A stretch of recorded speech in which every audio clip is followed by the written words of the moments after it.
Welcome to the Jock to Jock podcast here on rock108.com. I'm Brian Marshall, the radio jock in this equation, and I'll be joined by my co-host, Iowa's Jordan Bohannon, the other jock in this equation, the basketball star from Iowa.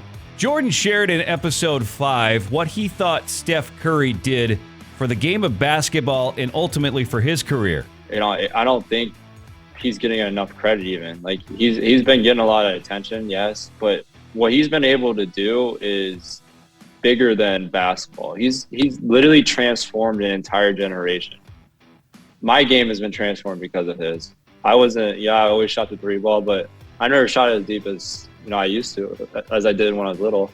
He took his game and was so influential on the game of basketball that he changed an entire good chunk and percentage of basketball players as little kids. And that is something that I don't think a lot of people can say that they've ever done as an athlete. Episode 5 about Steph Curry and the legend Michael Jordan. That's available now, not only on rock108.com, but on the Rock 108 YouTube channel. In this episode, I reached out on Twitter. What do you want to ask Jordan Bohannon? We got a couple of questions, so a unique episode for you today with listener questions. And we started off with a little bit of technical difficulty. All right, you hear me? Yeah, I might have to throw these AirPods in the trash can one of these days. It really pissed me off, Brian. Maybe you should get yourself an endorsement for AirPods or something different. No kidding. I figured we'd do this one a little bit differently because of the run that you've had here recently. It's obviously better to talk to me after a win than after a loss, isn't it? Oh, 100%. Way easier. Just to have a packed crowd like Carter was. Finally had a Saturday game that was at a decent time. Shout out to the Big Ten for their horrible scheduling, but that's another issue for another day. But no, it was great to be in front of families after our long week we had. Getting back at 3:30 in the morning on a weekday at Rutgers, played Minnesota prior to that, and 3 games in 6 days can definitely take a toll on you. So this off day today is definitely needed. Yeah, well, then you got to talk to somebody from the media, so that's always fun for you, isn't it? Right. When you get microphones put in your face post-game, what kind of mindset do you have to be in for that? You got to be very level-headed. You got to realize that anything that you say can be taken out of context, especially in today's world, which is a crazy society we live in now. So you have to be smart on how you articulate your answers and your responses. There's a lot of great reporters and professionals that are in the media space at Iowa. I've been very grateful to, get to know quite a few of them. Chad Litzkow I became really close with the Register, and he's a phenomenal human being. He's gotten really close with my family as well. So there's definitely some great people in that space, but you do have to be very smart on how you respond. Emotions are high at the end of the game. Does anybody train you on certain phrases or things that you can kind of kick back to? I think of like back in Varsity Blues, he kind of throws out a couple of what they say, crutch lines, I guess. And, well, I just played at 100% and, do you have anything like that in your back pocket or anything? Honestly, it's funny you bring that up because we kind of do.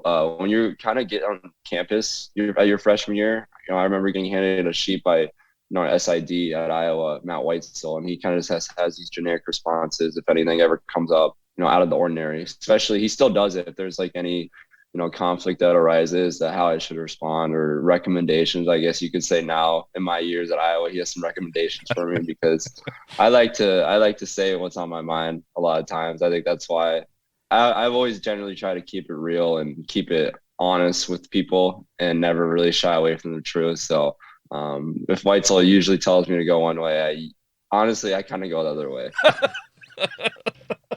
Do you get a talking to after that gets done? Not really.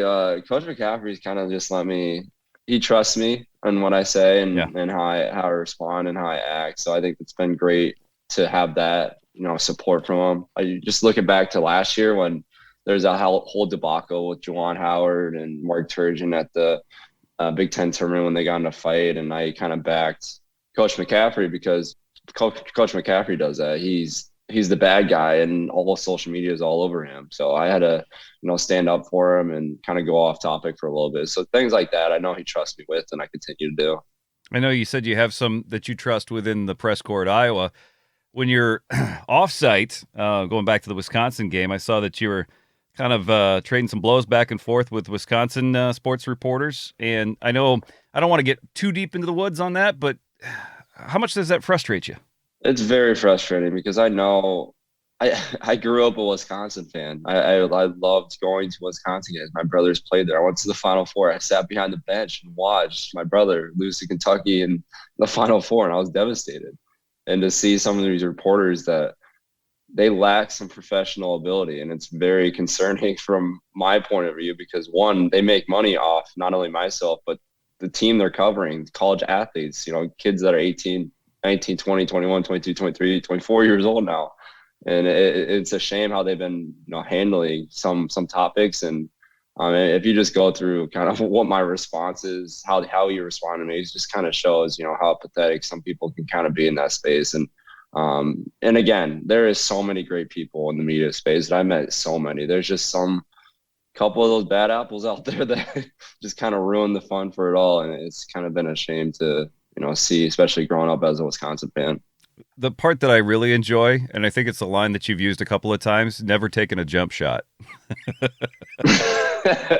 I took that from Rico Bosco. He's a Barstool guy at Barstool in New York, and he texted me quite a bit. I became good friends with him, and he just goes crazy on some reporters because he always uses that line. Like, it's always great to hear from a guy that's never taken a jump shot in his life, and I loved it. I kind of ran with it after that. So this episode here, I figured I've been asking a lot of the questions, so I turned back to the P1s of Rock 108 and some friends and such on Twitter, and you had retweeted it, so thank you for that. At Give Mike a Cookie ties into that Wisconsin question. You were talking about your brother Jason and Zach playing for Wisconsin. Why did you not go to Wisconsin? Don't get me wrong. I loved Wisconsin. Madison is one of the greatest, towns in the country, and I truly believe that it is a beautiful place. And that was home for my family growing up. Iowa City was home as well, and I for some reason always gravitated more towards Hawkeye. I always loved watching Jeff Warner play. I loved watching Adam Haluska play. Just go down the line of all these alumni that was kind of along the same time that my brother Jason was playing, that I kind of started gravitating to Iowa City again. And, my dad playing in the role as well at Iowa and kind of turning the football program around all that time ago kind of just made me fall in love with, this city and wanted to kind of complete that full circle that my dad kind of started. And there wasn't a better place for me to go. And Coach McCaffery was the only coach in the country really that believed in me. So it was just truly perfect. Mike's follow-up was, does the outcome of the game this year sour you on Madison at all? No, I will never, ever take anything apart from Wisconsin as a whole, as the city as a whole. Their fan base is still great. There's just a couple people that kind of ruin, a larger aspect of it. When I hit the game-winning shot my freshman year, and there's people tweeting at my brothers that, they're unfaithful to Wisconsin because they're cheering for me. Like, that's just idiotic. It just kind of shows how crazy our society works now. But no, I will always hold true to, Wisconsin, as much as I hate to say that because they're kind of rivals of myself. But I know the coaching staff there. I know the fan base there. I know so many people that I met through that program, and, they're still really close to my family, and I will never hold anything sour against that program. At Ndusel, if you could do an NIL with any native Iowa company, who would it be? Oh, that's a good question. Wow. I love Casey's for some reason. Yeah.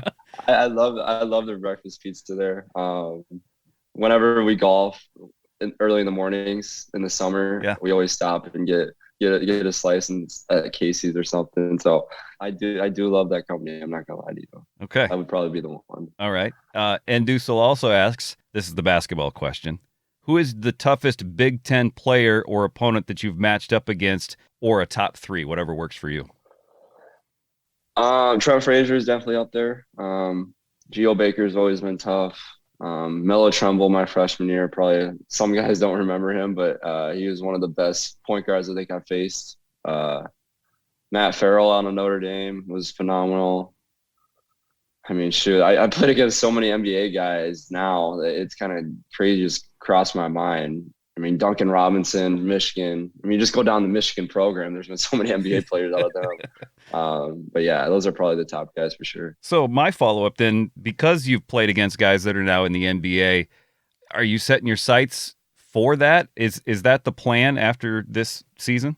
That's always been my dream. I'll continue to fight no matter what anyone says in the outside. I might be, still in college and my sixth year, but I still believe there's a chance. And my whole life has been evolved around basketball. So for me to kind of give into that responses that people say to me would just end my hopes and dreams that I worked my whole life for. So that'd kind of be idiotic for myself to believe in that. So whatever I can do to continue to try to get to that level, I'm gonna. When the fun stops for me playing basketball, that's when I'll hang the shoes up. But I don't see that time coming soon. At Brandon Walk asked, how does this season compare to your previous seasons? You mentioned 6 total. How does this compare to some of the previous seasons at Iowa? It's a great question. I think it's definitely been probably one of the most fun seasons just because going from last year where we had a great team, phenomenal team, don't get me wrong, but we never had any fans at any games, away games, home games. And we had to get tested every single morning. It was almost like weird to say, but a chore to play a game in that kind of type of environment just because it just didn't feel real. So this year kind of shifting back to real life society now and everything returned to normalcy, it kind of has created myself to enjoy the game and be grateful for all the little things, giving, guys, little kids are wearing my number 3 jersey, a fist bump, I think is meaning more for me now, especially now that my time here is actually ending finally. But it's hard not to count the days because I've enjoyed Iowa City so much. And it's going to be really bittersweet when that day comes. Last episode's when I got you choked up. I didn't plan on doing that this time. So, on a side note, I mean, you kind of mentioned about enjoying and traveling and such. Can you tell me, because I've always been interested, what's travel like for a college athlete traveling to, like when you go out to Piscataway, New Jersey, and obviously it's a flight, and then I'm assuming a bus. Can you kind of run through that for us? What's that like? Yeah, we're very grateful to have the opportunity to charter to most of our Big Ten opponent arenas, cities.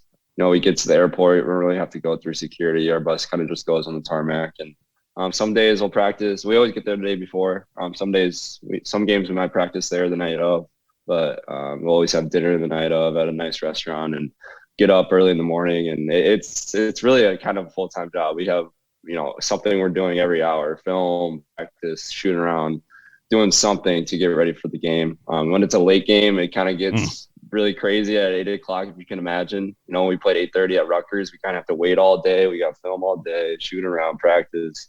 We're laying around the hotel. It can be very, hard to get ready for it. So you got to have the right mindset. But we're able to get out of the arena right away. We bus right to the airport right after the game, and we're out of there. So that's kind of why we got back so late against Rutgers, for sure. You said on the episode where we talked about film day that you've kind of taken your own assigned seat that you had since freshman year. Do you have an assigned seat on the plane and or the bus?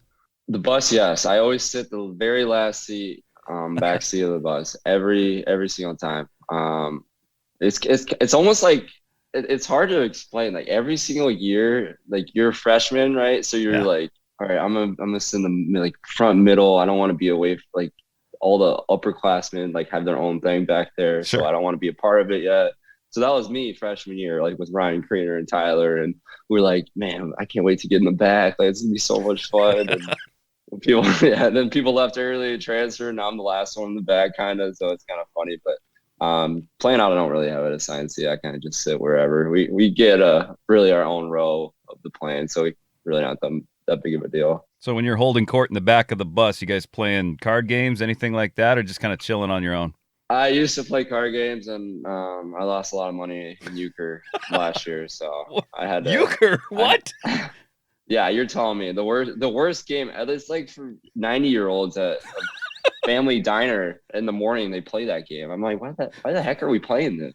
I know this is your senior year, but what's next? Shuffleboard and canasta or what? I guess croquet. Yeah, we're getting all the old people games out of here. I guess I don't know what's going on in the Iowa program. It's actually travesty. Something needs to be addressed.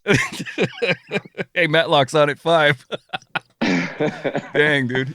Oh, Jordan, yes, you have set yourself up talking about being a senior.